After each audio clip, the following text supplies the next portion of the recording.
Okay, are we all right? Yeah? All right, okay. I feel like God has already spoken at masses this morning, and there is so much just bubbling, and there's so much just going on. But this morning, this talk's going to be quite just more practical, and I think that we mustn't devalue that as well. I want it to be, we're just going to be talking about normal, ordinary, mundane life, and that's really important. Okay, so just bear with me. I know this morning has been so exciting, but this is really important too. Okay, so we're continuing on our study of the Garden to the City. Let's see if there's any more people. Who is reading this book at the minute? Yes, it's spreading. Well done. It's brilliant. I can really, really recommend it. So we are looking at this morning, what are we called to? So we're just sitting in Genesis 1 and 2 for this series of Bringing Life. So we're just going to reread Genesis 1:26. Hang on, I don't have to turn many pages to get to Genesis 1.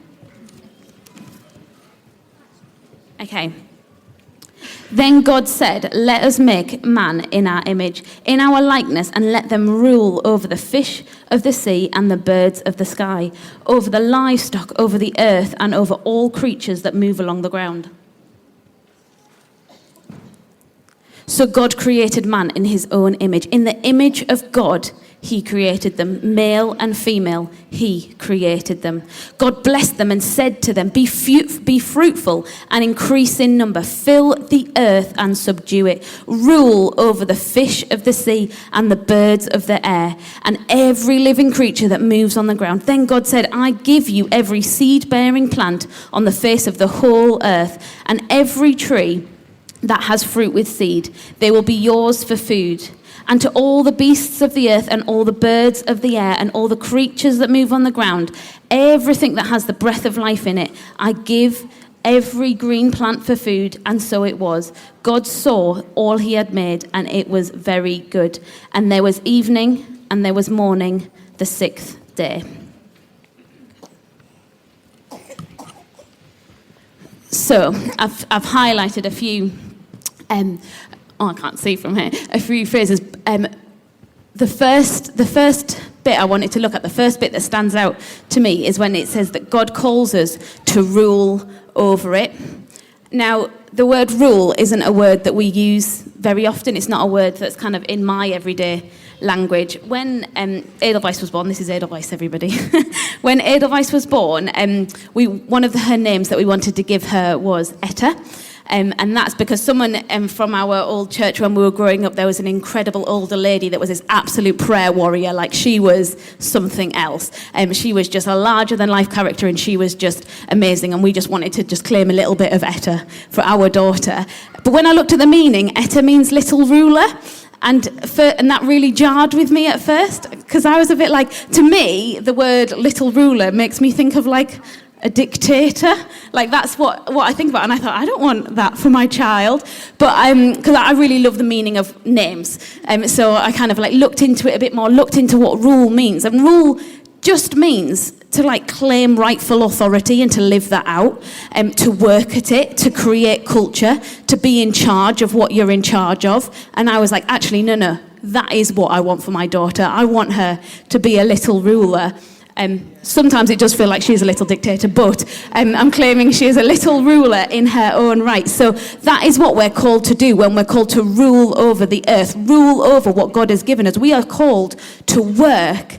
We are called to take rightful authority over it. We are called to create culture around our earth because it's ours and we have been given that God-given authority. Now, humanity is this huge, massive web of people, all different, all individual. So how does little me, in this world of 7 billion people, how do I rule? Because we've all been given that calling, but actually we're all different and we all need to rule in our own way. When we think of the word calling, where I would think of being called into church leadership, or being called into being a missionary, or being called to being a nun. And they were the kind of only things that I'd ever heard that you were called to. I never heard of anyone that was called to be a waste disposal person. Yeah? Everything I thought that had a calling was those kind of significant, oh, wow, you're really living your life for God kind of jobs or careers, or and it had to be this big, mysterious, wow, amazing calling.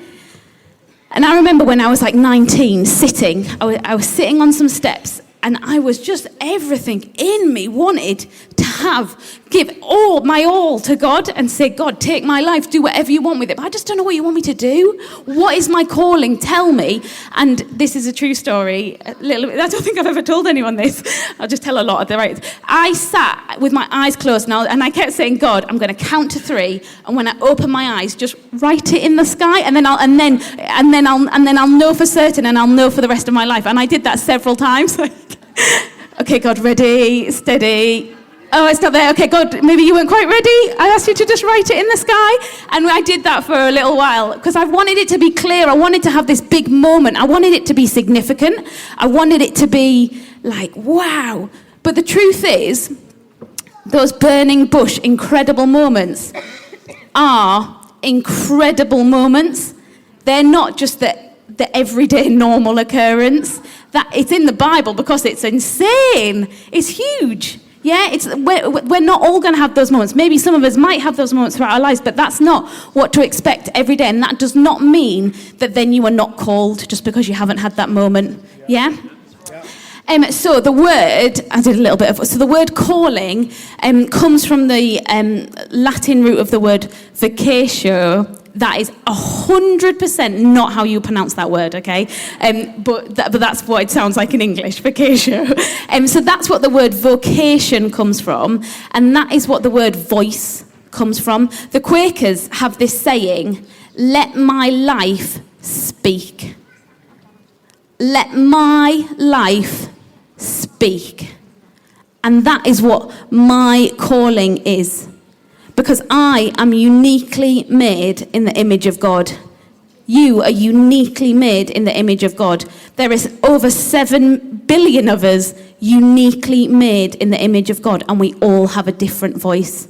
And we have been told with our own voice, we need to rule. Okay, so whatever your area is, whatever your life looks like, whatever is in your hands, you have been told, you have been called to rule with your voice. And that looks like not this big thing that's going to happen one day, not this big thing that's out there. We've already been formed. We've already been made. We have been knit together, planned, designed, thought of, way before. Everything we have is within us. God has created us. We need to dig deep. We need to look at ourselves and look at what we've already got. What are your strengths? What are your limitations? What is your personality?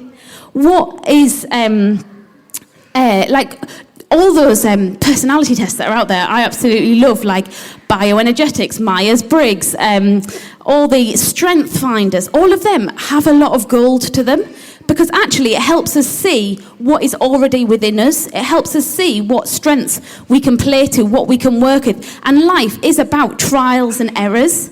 We can look at all of our failures and see, that's not what I'm actually called to. That's okay, that's another step forward. Yes, everything, we need to look at what we're good at and what we're actually not good at. Things that have made us burn out in the past isn't necessarily because maybe we were pushed too far, but maybe we were walking in a direction that actually we don't have that within us to give. So we need to look at this, we need to dig deep, we need to excavate, we need to search, and we need to ask God, what have you already placed within me? Now, within the book there is these, is it 8? 1, 2, 3, 4, 5, 6, 7, 8. Yeah, 8 questions about things that can help discover what your calling is. When I finished college, I literally had, that was my kind of close my eyes, looking in the sky moment. I had no idea what I wanted to do, and I was incredibly blessed because my parents really didn't push me. My parents encouraged me to just take some time and just figure out what you absolutely love. And so that's what I did. I just got like a casual job and spent time thinking about what do I want to do? What do I want to get my teeth stuck into? So what did I do? I got a job, was a waitress, quite liked being a waitress. I was really interested in the pregnancy crisis centre that our church ran. So I trained as a pregnancy crisis counsellor and got involved and volunteered there. I was really interested in supporting people. So in our church, I just started to just casually mentor a few of the girls that were a few years younger than me and started to invest in them. I trained with a charity that went into schools that taught sex and relationship education to teenagers. I mean, not many people, that might not be something that's joyous to lots of people, but I was like, I want to do that. I want to teach young people. I want them to have information. I want them to be able to make informed choices. I want them to be empowered over stuff that I think is really, really important. And what you do with sex is really, really important. And so that's what I did in that year. I also went to Africa because I thought, if I'm going to be significant, if I'm going to have a big calling, surely that means I'm going to be a missionary, so I may as well go to a third world country. So I did that as well. And so these are all things that I just loved. And actually, and as I went on, these were things that I was really good at. I was good at kind of getting alongside people and talking to them and being real. I was good at encouraging people and empowering people and being an advocate for people. So that kind of led me on to the next few steps. So the next question is, what does the world need? So like Becca was saying earlier, when we look at the world and we see Ofsted's failing here, or that this is going on, rather than being like, somebody needs to do that, it's actually like, do you know what? I've really noticed that somebody needs to do that. Maybe that somebody is me. Maybe I need to step into that. So what do you love? What are you good at? What does the world need? I can't read that one from there. What does the world need? What is going to make the world a more garden-like place? Do you know what? There is so many things that make the world a more garden-like place, and they are not glamorous. Being a manual labourer makes the world a more garden-like place, because you are shifting the earth. You are using what is there and forming it into something that's creative, that's better, that's developing, that's progressing. Everything that we do, every little thing, a morning tea party, an office job, all of these things are making the world a more garden-like place, because you are doing things with your resources, with your hands. You're making things possible. Things that might not be making the world a more garden-like place are when you exploit people, when you're tricking people into loans that they can't afford. They're the things that are not making the world a more garden-like place. But absolutely, doing the checkout at Sainsbury's is making the world a more garden-like place. Does that make sense, everybody? I feel like I've lost everybody. No? Okay. All right. What is God blessing? What is God saying? That is really, really great. I'm giving you this, and I'm opening up these doors for you.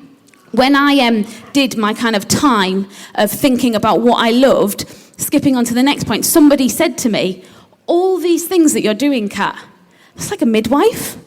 Like, you're helping people when it's uncomfortable, you're supporting people, you're being their advocate, you're empowering people, you're educating people. That's what a midwife does. And it was literally like, yeah, that is what a midwife does. Okay, God, maybe I want to be a midwife. So I was on holiday in Scotland, and I opened the newspaper. This was August. I opened the newspaper, and there was a clearing place in Teesside Uni, which is where I lived, for a midwife. So I thought, okay then. So I applied, wrote down everything I'd done that year, all the skills that I'd got, applied. They rang me up and said, could you come for an interview in 2 days? So I was like, okay, God, that's cool. I'll go for an interview. I went for this interview. They called me days and I was ready to talk about everything because of all the things I'd already done that year, of all the things that I'd already kind of stepped into. They called me a couple of days later and was like, yeah, you've got a place to start in September. So I literally started. A couple of weeks later, I sat in the class on the first day, and they said, congratulations, every single one of you sat here. There is 24 of you sat here, and there was over 500 applications. And I was just like, God, what? That is insane. I didn't even know I wanted to do this till 2 weeks ago. Don't tell anyone on this course, because they've been trying for years. So what are people saying? What are people saying? You're really, really good at this. You need to probably step into that a bit more. Sometimes, don't you think it's so much easier to see what someone else has got going on than it is to look at yourself? I'm so good at telling other people what. What? Yeah, you're really good at that. I see that you're so talented. You make people come alive when you do that. Go for that. Dig into that. Step into that. And what is the Spirit saying to you? Sometimes they're the same thing, but sometimes they're really different. Because sometimes the Spirit calls us into doing stuff we don't want to do. Yeah? So them 8 questions, what am I called to? That's just a really, really helpful guide for us to sit and just kind of think about those things. Because the truth is, jobs will go. My career will end. My children will grow up. But my calling, till the day I die, will be there. My calling isn't my job as a midwife. My calling isn't being a mother. Oh, I got right on cue. My calling is to do what God put in me, and that is to be an advocate for me, to empower people, to get alongside people, to be real with people. That is who I am. And that is where, in every area of my life, what I find myself doing, because I've chosen to say, yes, God, this is what my calling is. I got confused about what the sacred and the secular was. I thought to be significant, I thought for my life to have purpose for God, it had to be a sacred thing. But that's not true, because 95% of my life is secular. 95% of my life is putting the washing on, going to the shops, meeting up with a friend. I can't think of any more. Eating a tuna sandwich. Like, do you know, this is life. That is my life. And if I only invite God into my sacred parts of my life, into church here, into my Bible reading, into my prayer, I'm going to miss out on a huge, massive portion of what's going on. There is no such thing as sacred and secular. There is no such thing as a Christian song. There is no such thing as a Christian melody. We have songs that are sung by Christians. I am a midwife and I'm a Christian. And they collide, and they are all of the same thing, but I don't have to be, if you're a writer, you don't have to be a Christian writer. You need to be a writer and you're a Christian. Does this make sense? You can bring your Christianity into everything because it's who you are. It doesn't have to marry up to your career or your job or what's going on in your life right now in order to bring God into every minute of it. Because in 1 Corinthians it tells us that there's no part of the body that's insignificant. Every single one of us does different things, and there is not one area of it that's insignificant. I was thinking about this incredible Alpha course that we're doing at the minute. The fact we've got like 40 to 50 people coming, and it's so easy to look at David. I've already talked to David about this, but to look at David and be like, wow, David, I couldn't do that. You are leading the Alpha course, and you're doing such a good job, and thank you, but that's not my calling, that's not my role. But you know what? There's only people there because people brought them. Yeah. There is only people there because we were able to put on this course. And we're able to put on this course because HTB set up this Alpha video. They have people who are really great communicators. They have people who are great script writers, great filmers, great lighting in order to put on this. They've got people with money who are able to contribute. We have people who are able to bake cakes. We have people, and need more people, who are able to pour cups of tea and give glasses of juice on to make this course happen. This course happens because somebody made a carpet in some other country and laid it down in our building. Somebody made the bricks. Somebody built that building. Somebody made the chairs. Somebody designed the ceiling and the acoustics. And all of these millions of different tiny jobs have all come together because everybody was doing what they were gifted at, so that David could do what he's gifted at. Guys, just because you make something in a factory, that's significant, because actually we needed the projector to project things onto the screen. Yeah? Every single thing is significant. You are no less significant just because you are not doing something that you see as that's seen to be glamorous. We are called to rule over the earth with.